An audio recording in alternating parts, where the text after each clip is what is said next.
Hello, everybody, and welcome to the Cannversation, where we intend to destigmatize the conversation around cannabis and, quite frankly, set the record straight on this powerful plant. I'm your host, Dave Briggs, former CNN, NBC Sports, Fox News anchor, as well as host at Turner Sports. Any questions, concerns, or comments, you can find me at Dave Briggs TV on Instagram. And the Tokyo Olympics are now underway with COVID, of course, as the backdrop, but cannabis in the center of that conversation.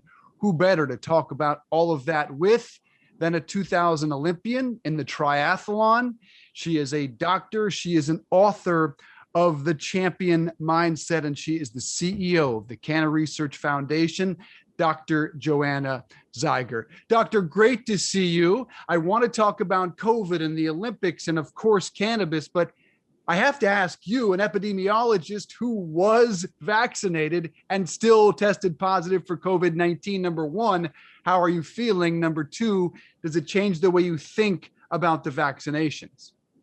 Well, hi, Dave. Thanks so much for having me on. A lot of questions thrown at me at once. Yes, I am currently convalescing from COVID. I had it about 2 weeks in now and still feeling not as rotten as I was. I mean, there was a time there where I thought I was dying. I mean, it is the worst illness I have ever had. I am vaccinated and have been since March. I'm very pro-vaccine. I think that it is really the way that we're going to eradicate this, or at least make it less onerous than it has been. I am immunocompromised. I have a very rare genetic condition. And because of this condition that I have, I'm on medications that, compromise immune system. And so the vaccine likely isn't as effective in immunocompromised people. But that being said, I still believe in the vaccine because they told me when I went to the hospital to get the monoclonal antibodies that having the vaccine likely saved my life. So the vaccine itself, while it doesn't always prevent getting COVID, it will make the illness less severe. And most of the people right now who are hospitalized and having the most severe of symptoms and are dying are the ones that are unvaccinated. So somewhere around 95% of hospitalizations are in unvaccinated people. Well, this is a cannabis show, but I am 100% in your corner on that. I think vaccinations and herd immunity are the only way out of this. And I wish there was a little more concern for the common good, but we could spend hours talking about the misinformation that's out there on the vaccination. It's nice to hear you set the record straight, and hopefully you can do that on cannabis as well. Want to switch over to the Olympics, and COVID really was the backdrop of all that because, of course, they were postponed, and then there were no fans in Tokyo. There were cardboard beds. There was so many stories leading up to the games about COVID. Do you think that will still be the story coming out of the Olympics? I think it's too early to tell what the story coming out of the Olympics will be.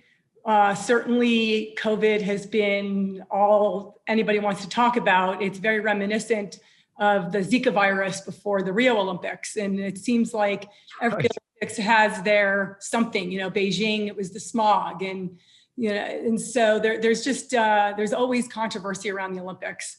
And then once the Olympics come around, everyone gets enthralled by the incredible sports people that are out there putting everything on the line.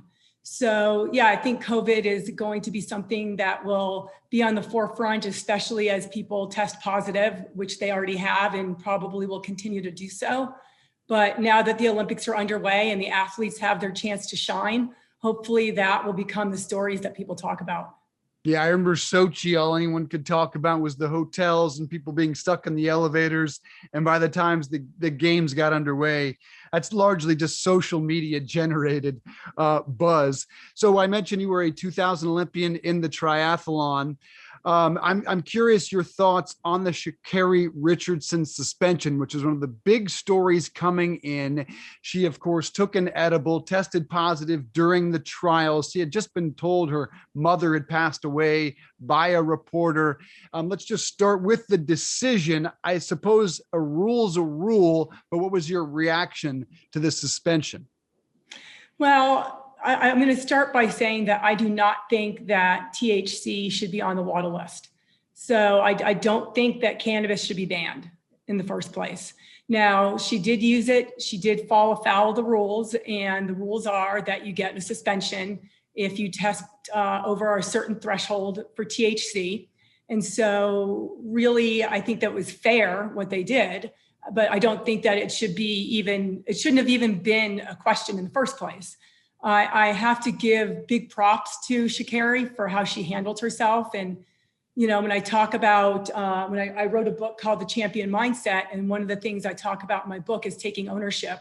And she did that. So many people who fail drug tests for whatever drug it is, come up with lots of excuses, or I didn't do it. And they try and really back away from what happened. And she just stepped right up and said, you know, I was dealing with some stuff and I was having a hard time. I was in a legal state. Yes, I took it. I'm going to take my punishment, and I'm young and I'm going to be successful. And you're going to see me win lots of things on the world stage. And I was just so impressed with that. A couple of things I want to follow up on there. And let's start with that and Carrie's reaction. I would agree with you. She made no excuses. She admitted what she had done and she knew the rule. I guess I personally wanted to see her fight for this moment a little more and point out, at the very least, the hypocrisy of the WADA rule. Because according to that rule, to be on the banned list, you have to qualify 2 out of these 3 qualifications, which, 1, it poses a health risk to the athlete. 2 is it's performance enhancing, or 3, it violates the spirit of the sport. Does it violate any of those 3 in your opinion and according to the science? I mean, in my opinion, I don't think it does. They allow alcohol and tobacco. And so I think it's very hypocritical to put cannabis in, that doping category, that it meets those, at least 2 of those 3 things, when alcohol has no medicinal purposes whatsoever, while cannabis does. And it's proven so far. You know, there's still a lot of research that needs to be done with cannabis, but we know that there are some health benefits to cannabis. And one of the articles that WADA, the World Anti-Doping, likes to cite is from 2011. That's 10 years ago. That's so outdated. They're not working on research that is recent, that is, really up to date. And I think that's unfair to the athletes. Well, unfortunately, violating the spirit of sport is just kind of a BS catch-all with no definition, so it's impossible to prove that wrong. But does cannabis either pose a health risk to an athlete, or is there any science proving it is at all performance enhancing? I think I would say at this point, the answer to whether it poses a health risk, maybe. I mean, there's nothing that you take that is perfectly healthful that won't cause any problems. I've done several survey studies on cannabis looking at both the benefits and the adverse effects. And we did a study in athletes, and certainly there are some adverse effects. People can have anxiety from it. They can get psychosis. It's rare. You can have some heart issues. So yes, you can have some adverse effects, but there's no medication, whether it's banned or not banned. I mean, you could be taking asthma medication and it could raise your heart rate, or you could take some other medication and it gives you a stomach ache. So there's no such thing as a medication without a side effect. So I don't see how that really is any different than anything else. In terms of whether it's performance enhancing, that too has not been proven. And in our study, very few athletes thought that it was performance enhancing, and there are no studies out there right now that show that it's performance enhancing. Is there an effort to take it off the WADA list? And what has been their reaction to it? Well, that I don't know. And I do know that there are studies that are ongoing looking at cannabis use in athletes to answer this question of whether or not it's performance enhancing. The NFL just put out an RFA for $1 million to fund 5 studies to look at cannabis use in athletes and whether or not it could be a substitute for opioids. And they also want to understand whether or not that's performance enhancing. And we actually are hoping to get one of the grants through there because it's something we're very, very interested in learning.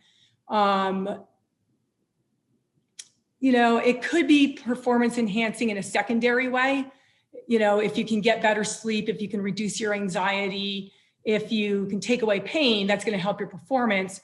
But there are already drugs that people are taking that do that. They're taking non-steroidals, they're taking antidepressants, they're taking anti-anxiety medications. So there are already medications that cannabis is akin to with less side effects that do the same thing. So I really can't say that it's more performance enhancing than anything else somebody might be taking. Well, Megan Rapinoe, the U.S. women's soccer star, has spoken about that because, of course, she represents a CBD company and says that she has used CBD to help her training for years, as has several other athletes at the Olympics, one hurdler, one softball player, and Sue Bird, of course, who she's engaged to be married to, the U.S. women's basketball star.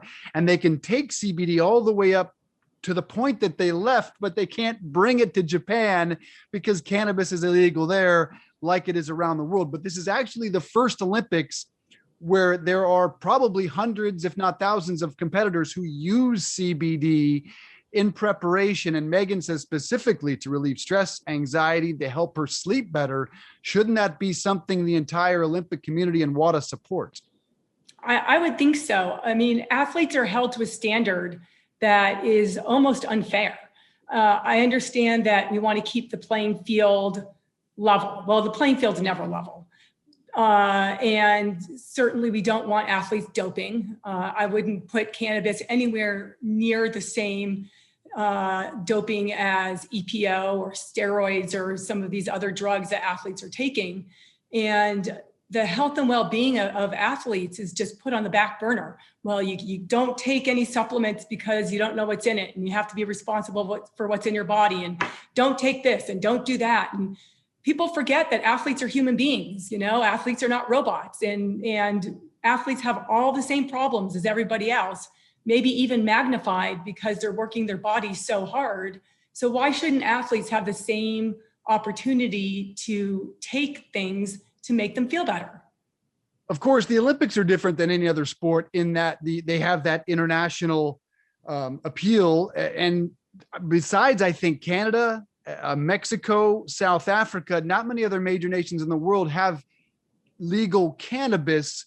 So that's going to be very difficult, isn't it, to get it off the WADA list if you're going to get arrested for bringing the thing you're allowed to take to the Olympics around the world? It certainly makes it difficult given that every country has their own rules around cannabis. And I know the WHO has started relaxing their stance on cannabis, which will hopefully spread so that countries start not making it illegal. Yeah, I mean, the next Olympics after Tokyo are in Beijing, and no one wants to get arrested in Beijing, that to say the very least. So getting back to Carrie real quickly, there was that. And then there was the fact that the U.S. Track and Field Federation could have selected her for the 4x100 meter relay. It would have fallen outside her suspension. And clearly the THC would have had nothing to do with impacting that. Were you disappointed by the decision not to put the fastest U.S. woman on the 4x100 meter relay team?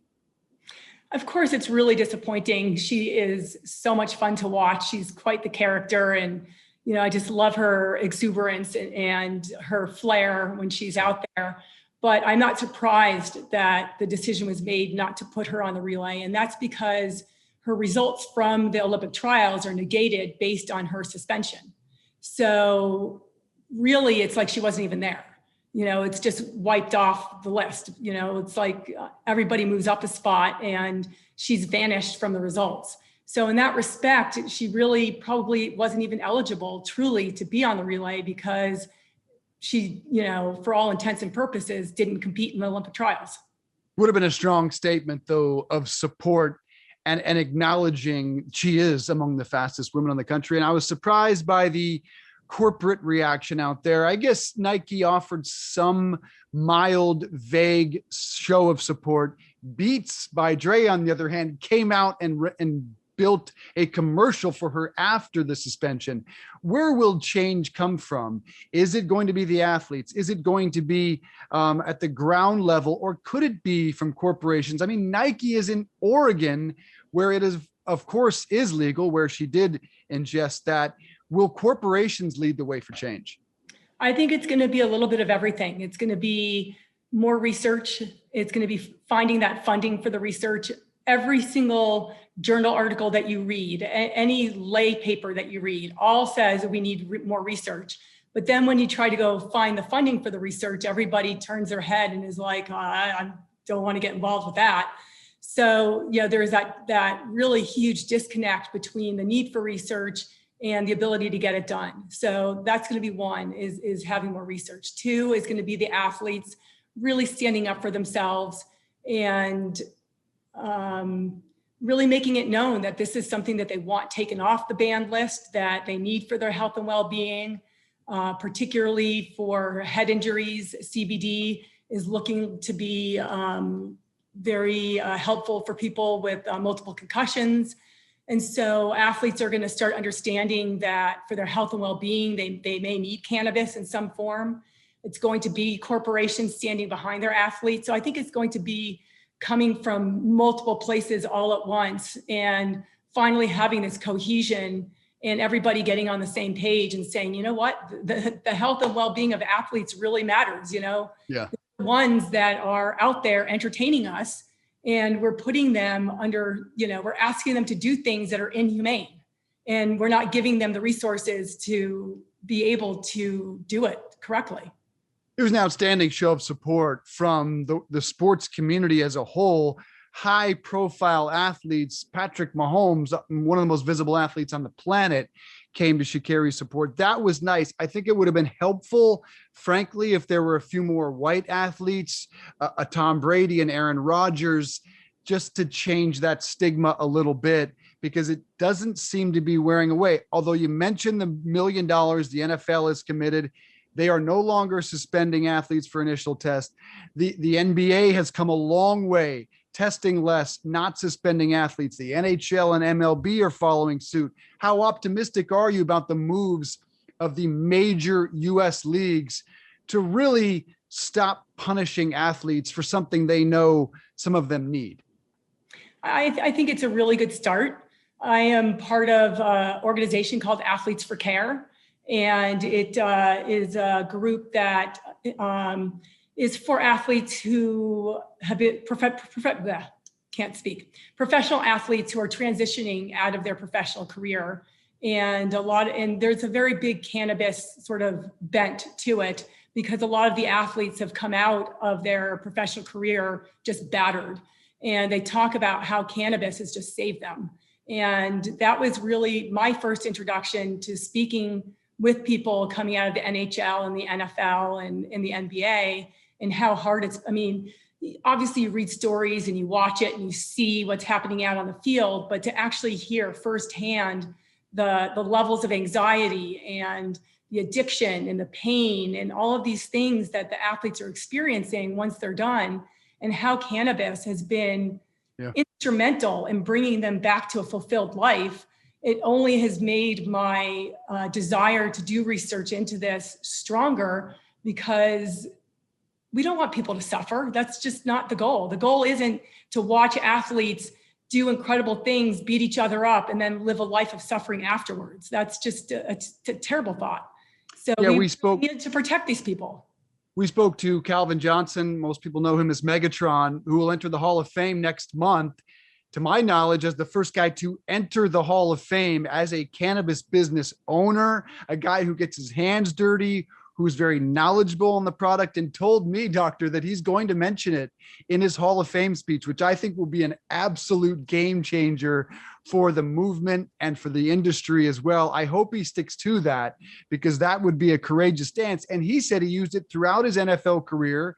It was the only way he found he could deal with the being knocked around and the concussions. He didn't like the handfuls. And doctor, he said handfuls. And athletes have told me numerous times that it was candy, Percocet, Vicodin, and far stronger pills, the opioids. How concerned are you about the amount of opioids being handed out across professional sports leagues?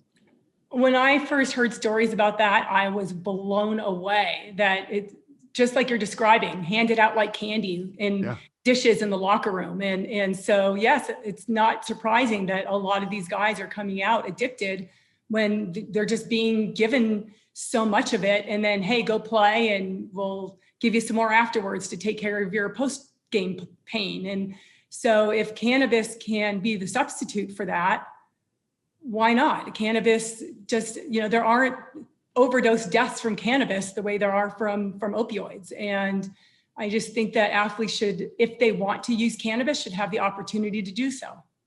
He told us 75%, by his estimation, in his time, were using cannabis. And he said he thinks it's gone up. Paul Pierce, who's a soon-to-be Hall of Famer in the NBA, said he thinks it was 80 to 90% in the NBA. So I guess that tells you a lot about how the leagues have at least been looking the other way in recent years. Otherwise, the suspensions would just be coming nonstop. You mentioned the group Athletes for Care and all these former professional athletes coming out of the closet, if you will. I wonder if it all is like what we're seeing. We just had an NHL player come out of the closet, an NFL player come out of the closet. How important would it be, not talking about sexuality, but for a current player to take that courageous stance of saying, I use cannabis, I play for the Broncos or the Chiefs or the Raiders, and it's the only way I get back out there on that field. He could do so at great sacrifice, but how important might that be for science and for the movement?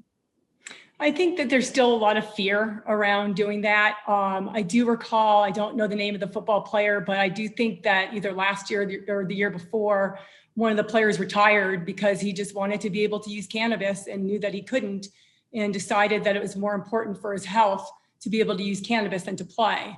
And so I think that if there becomes some solidarity among players, I don't think that you'll have one player that's just going to come right out and say, I'm using cannabis. I think it's going to be a lot of players coming out together. And I'm hoping that with this NFL RFA, that it will put more attention to the plight of the players and the cannabis use, and that it might destigmatize it a little bit among the players, and they might be less afraid to come out and talk about using it if the front office, the people that make decisions become, a little bit more open about cannabis. Right now, I think it's tolerated, but not understood or seen as a health benefit.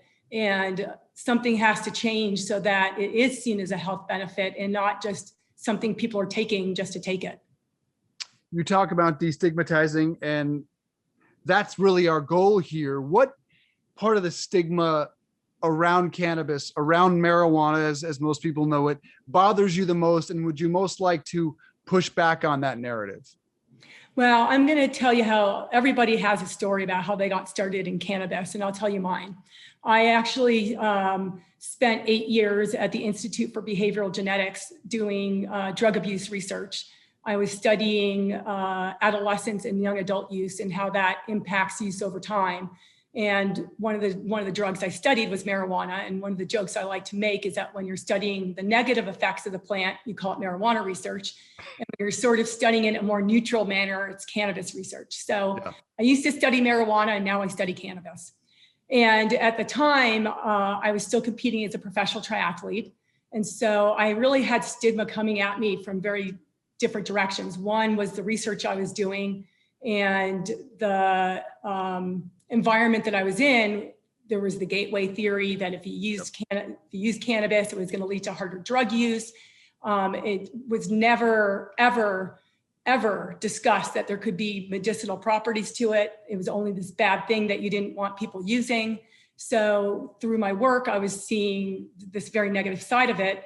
And as a professional athlete, it was banned in all forms, CBD, THC. It wasn't a threshold drug. It was just banned. So in my mind, cannabis was this nefarious, horrible thing that you stayed away from. I had a horrible bike accident in 2009. In 2008, I won the world championships. And when I went back to defend my title, I had a bike accident during the race. I was reaching for a water bottle. The person who was handing me the bottle did not let go and pulled me off my bike. I broke my collarbone, and I did really severe, permanent structural and neuropathic damage to my rib cage. So I went from being basically, on top of the world, the best triathlete in the world, winning a world championship, to now being a chronic pain patient in a split second. And I tried everything. They were throwing all kinds of drugs at me, and nothing was really working. I couldn't sleep. I was having muscle spasms. I had pain. I had nausea. I had a hard time eating. It was just a disaster. And I live in Colorado. It was legal here medically. And my husband kept saying to me, "You got to try it. You got to try it." And I'm like, "I can't. It's terrible for you. It's a bad drug. I'm going to get addicted to it. There's just no way." And then finally in 2014, it became legal recreationally here. And it lifted one of the stigmas. And that was, where do I get a medical card from? I'm embarrassed to talk to a doctor about it.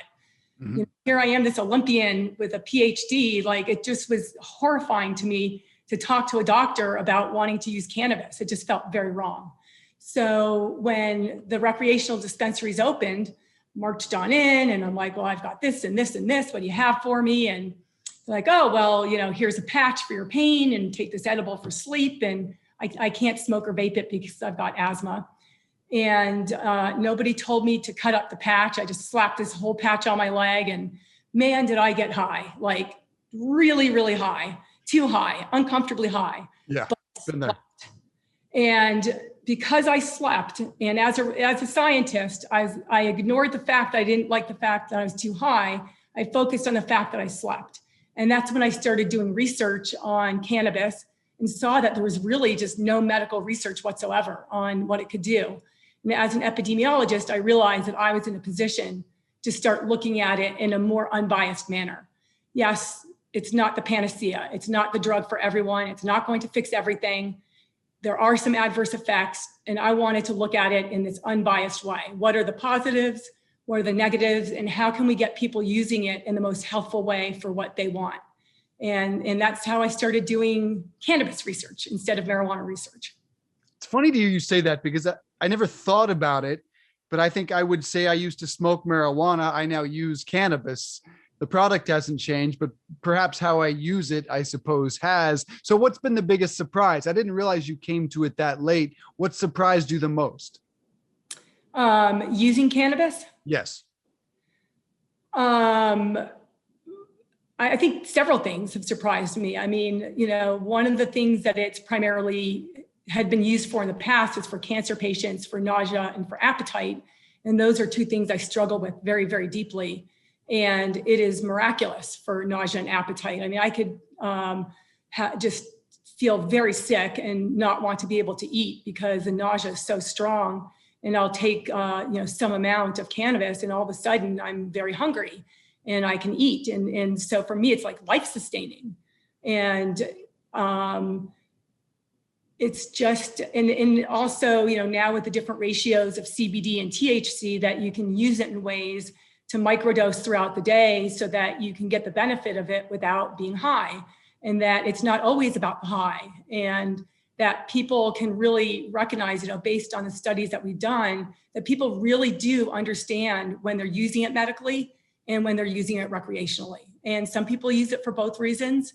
Some people just use it for recreation, and some people just use it medically, but people really do understand why they're using it and what it's doing for them, even if they don't fully understand how much they're taking, because the labeling is terrible and people really don't have much of a clue how much they're taking unless they're a very savvy user. But people do understand it's doing something beneficial for them. I fall into the both category, use it for back pain and just honestly use it for anxiety as well. And some nights they're just fun to sit around the fire pit with friends. As we close this, how optimistic are you of federal legalization? How far off do you think it is? I think we'll eventually see federal legalization. Things are changing slowly but surely. The University of Mississippi had all of the cannabis that was used for research in the United States, and it has been proven to be, how can I say this nicely? It's shit.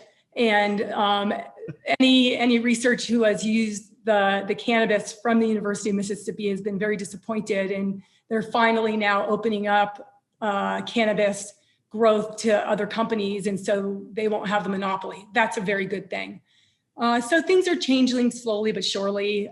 It will be eventually federally legal, but I can't give you a time frame. It's just too hard to know. Yeah, I think a lot of people were disappointed that it clearly was not going to happen under the Biden administration. I think still looking at maybe 10 years away, but 18 states is certainly some real progress. Mentioned the Olympics are underway and that you, of course, are a 2000 triathlete at the Summer Games. You're doing some commentating on Monday. Tell us about that. Yes, I was asked to do some pre and post race commentating for Triathlete magazine for the women's triathlon, which is on Monday. So I'm very excited about that. Even though I am no longer a competitor in the sport of triathlon, I'm actually a coach, and I've been coaching for almost 20 years. So in addition to my research, I coach multi-sport athletes, and I'm just a triathlete at heart. I love the sport, still follow it closely and watch it closely, and very excited to see the women's, men's, and mixed triathlon relay next week. And that's on the USA Triathlon Facebook Live page Monday? Yep, it is. Okay, you'll see all the information there, and check them out. The Canna Research Foundation. Dr. Joanna Zeiger is the CEO, and she's also the author of, check out the book. It is a terrific one, The Champion Mindset. It's been a real pleasure having you. Thanks so much for being with us. Can't wait to be back in one of the great towns in America, Boulder, Colorado. So jealous you get to spend every day there. Thank you, doctor. Thank you so much. Appreciate it.